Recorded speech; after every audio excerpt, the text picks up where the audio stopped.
you're like 100 kg, a bit more, quite tall, quite fat. You know, you don't need to be protected. You know, you can probably handle yourself.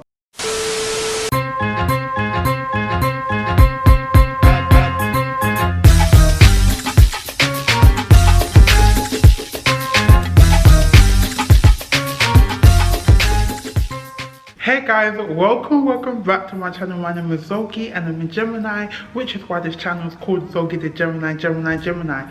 So today I'm going to be speaking about an age-old topic, which is feminism, what it means to be feminine, the struggles of femininity, embarking on a femininity journey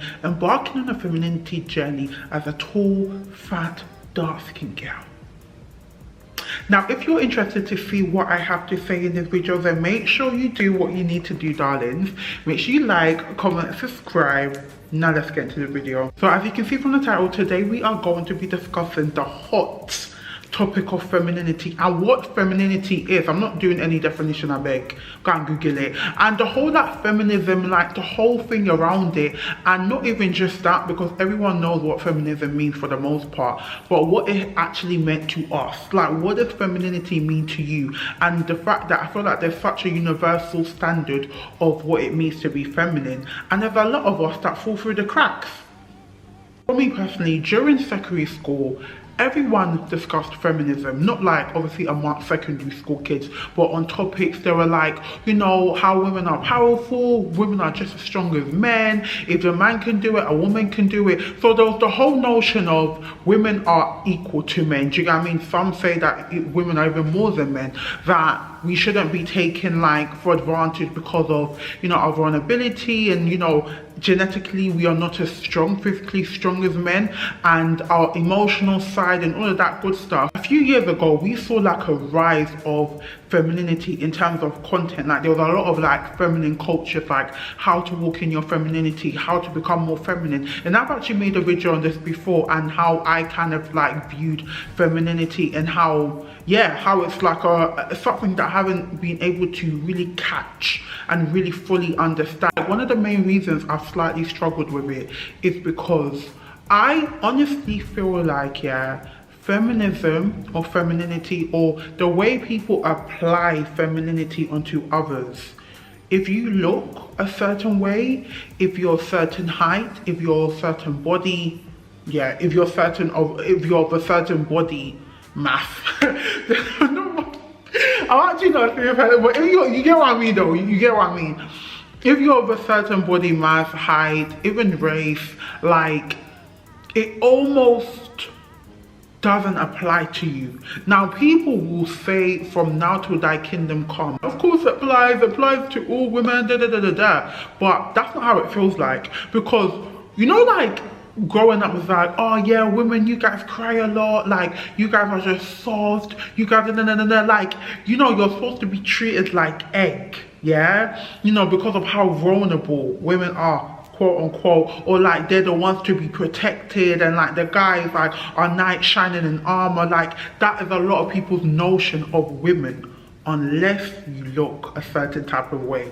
Now, do you see where femininity is a bit of a struggle? Because to bask in my femininity, that's to bask in, you know, I'm an emotional creature, I'm emotionally intelligent, you know, I'm soft-spoken, I'm calm, I'm relaxed, I go very well with the male counterpart because he's more like, you know, active, whilst I'm supposed to be more passive. Now, a lot of things that people used, even from when I was like 14, a lot of characteristics as to how you would define masculinity. I honestly felt that when people describe masculinity, that actually applied to me more than femininity. From what I saw feminism and femininity as is being calm, gentle, soft-spoken, kind of like only speak when you're spoken to, whereas masculinity was like to be a man, like to be strong, to be solid, to really vocalize what you are feeling, be very open with your opinion, don't like dilute what you have to say, because if you say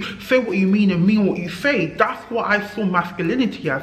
So obviously imagine you're like, what, 16, and you know, you see how society treats men, and you see how society quote unquote treats women, and you're just like, I don't know if I fall where I fall. That was hard because I generally felt that I had traits of both. Also, as I've said before, when you look a certain type, and also even in your voice, you guys know I got a deep voice. People been asking me, so are you sure you're not? I'm like, I love them, but I'm not there. When you have certain features, yeah, or when you don't just fit a societal norm, and it's crazy, I always talk about societal standard of beauty, yeah, but this just takes it to another level where people want to, like, section you out so much and then question your femininity because on paper, you're not what a woman is. Do you get what I mean? Like, if you're dark, they want to masculinize you. Got deep voice, they want to masculinize you. If you're very tall, they want to masculinize you. If you're big, because remember, a massive trait of masculinity is strength. Majority of the time, when you are bigger, you are stronger for the most part, right? So they see your bigness as like a bodyguard, strength, and like, they don't even see it as strength. They just see it as like like, I don't know how to explain it. Like, I don't think people used to view fatness as strength. They just saw it as like power. I don't know how to describe it. Like, strength and power all sounds like things that are positive, but maybe no, maybe I would keep with, they saw it as strong, powerful, but they used it in the most negative way possible. They took things that are on a normal day quite positive traits. Someone said you're powerful and strong, that's good, but they've used it and now flipped it and now try and paint you as someone that you are not. If you are someone that's tall, or even if it's something as minor as having big feet, do you know how many times, yeah, and let me know, if you are 5'7" and above, do you know how many guys would be like, yeah, you're basically random, huh? Because my feet is big. They'll be like, oh yeah, if you're, they're like, oh no, what? She's a size 8. Bro, that's mandem, that's mandem. Excuse me. Did I tell you I had control over the size of my feet? And this is the problem, yeah, even when you're a certain height, let's say if you're over 5'7" or 5'8", right? The taller you are, the more likely your leg is going to be bigger. Now, the taller you are and the bigger you are, also the more likely your leg will be bigger. Do you get what I mean? Because it's like, if you're tall and you're big, your feet is probably long and wide. So that makes, you know, finding shoes even more complicated. So you are most likely going to have to buy men's shoes because most men, most men are like of a certain height or whatever. So it's almost like you're just trying to live life, yeah? You're being told that, okay, this is what femininity is. As a woman, you're supposed to be soft-spoken, you're supposed to be calm, like don't argue too much, you're emotional, emotionally intelligent, emotionally equipped, and all of that, like that's in your strength is in your posture, all of that good stuff, yeah? So you're telling me that's what a woman should be. Now, I'm not saying I agree or disagree, but because I'm tall, and because I'm dark, and because I'm fat, you're basically saying, oh, you know, when I was talking about you being soft and you being calm and you needing to be protected, none of that applies to you. You don't need to be protected. You're what? You're like 100 kg, a bit more, quite tall, quite fat. They're just thinking, I know that normally applies to women, but that doesn't really apply to you because you are quite tall and you are quite big. Your voice is quite deep, so you do sound kind of scary. So that doesn't really apply to you. So do you see where, not even for me, even if you have one of the traits I've described, so whether that's being really tall, being dark, being big, you would know how femininity has been a struggle, because it's like, I can't even bask in the, oh my gosh, like, I need someone to protect me, like, I'm just a girl, because everyone wants you to be the bodyguard. Everyone wants to be like, oh yeah, you're so strong. Guys want to be arm wrestling you. Excuse me, did I tell you I'm Hercules? As I've grown up, I've now decided, I may be wrong, that femininity is what I define as femininity is. As a human being, I believe every single human being has feminine features and masculine features, not features, characteristics. So feminine characteristics and masculine characteristics. We have both of them. Now, in terms of who has more, a woman is most likely to obviously have more feminine characteristics, and a man is most likely to have more masculine characteristics. But nonetheless, sometimes it can be blurred. You can be a woman and have more masculine characteristic and vice versa, because please, this is a tongue catcher, and we already know I got left. Please, is enough. For me, femininity is what I define it to be. I would see myself as quite a feminine person in terms of I like doing my hair, I like doing my makeup, I like dressing nice, I like doing my nails and all of that. But also, I can be masculine. I'm going to voice my opinion. I'm gonna tell you how I feel. I'm not gonna, what, you think I need an advocator to come and tell you, oh, I need to go to my brother, or I need to go to my man, or I need to go to someone for them to articulate how I'm feeling?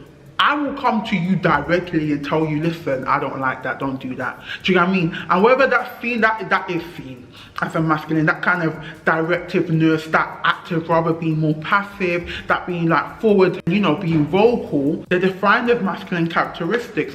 But at the end of the day, it boils down to one thing. It boils down to we have one life, and femininity is not going to be straight cut. Even if we just park like finding what femininity means to you, even if we look at like the feminine cultures out there, or even like, even if it's not a culture, it's just someone or a channel just dedicated to femininity. My biggest thing is, yeah, even the person you're learning from, I'm not being funny, if they don't look exactly like me, your experience of being a woman is going to be different from me. If I see, and I could be definitely wrong on this because I'm not like 100%. Normally I'm like 100% on what I say. I'm like 97%. So let me know what you think. I feel like being 5'9", weighing over 125 kg, being dark skinned, having a deep voice, if I saw a coach that 5'5", light skin, whatever, yeah, bro, there's only so much you can tell me. Because I genuinely feel like your definition and how you have been treated as a woman is different from how I've been treated as a woman. If I was to find a feminine culture, if I was to see someone else to speak about femininity and how to bask and grow in your femininity, and they had a deep voice like me, automatically we're twinning. Do you get what I mean? Like there's that connectivity, or I can see that you're tall. You don't necessarily need to be big, but being big would help, because obviously that's how I work. I've always been big since I was young. So, you know, you get it. Like life, as we know, for bigger people, it's just slightly different. It is different. So you would understand it a bit more, and you'll be able to tailor how to really grow in the femininity with the current attributes you have. Do you know what I mean? Because I feel like that plays a massive part. But I would say, above all, don't let anyone reduce your femininity. Femininity is what you define it as. Being on the internet, yeah, if you even type my name on TikTok, it will say Zogie the Gemini first, then it'll say Zogie the Gemini trans, right? For a long time on the internet, people have asked me, are you trans, are you trans, are you trans? And I'm just like, what even annoys me the most here is, one, people don't ask majority of the time. They want to like just tell me, oh, you're trans, stop lying, yeah? And two, it's like, it's never trans people that are saying that. It's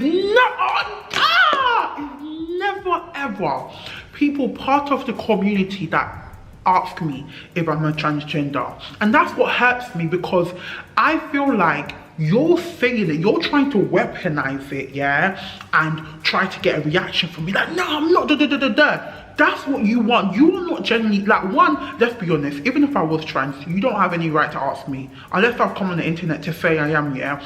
But two, I know you are weaponizing it by the way that you are asking, for the fact you're not even asking, for the fact you're dictating to me that, no, you're tall, you're dark, you got broad shoulders, you got a deep voice, this is who you are. So for a long time, even before I jumped on the internet, my whole femininity, my whole womanhood have been questioned, and that definitely took a toll on me, because I'm just like, well, damn. I'm damned if I do, damned if I don't. kind of thing, but I just realized that even with my features, my beautiful God-given features, I am who I am. And someone has even said I should get voice surgery. So you mean to tell me I should spend my own money to go and change my voice?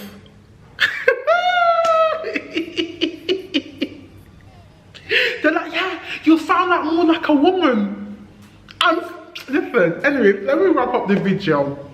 But yeah, all in all, yeah, I wanted to come on and obviously speak to us that people that have kind of struggled in their femininity, even if it's not for what I've mentioned, but just in general, like, let me know what you guys see femininity as and how your whole journey has been in terms of like really basking, like being a bad bee whilst in your femininity energy. I'm going to love you and leave you, and I'm hoping that the conversation continues in the comment section down below. Thank you so much for watching. Make sure you like, comment and subscribe, and stay tuned because I have content to give you. Bye guys.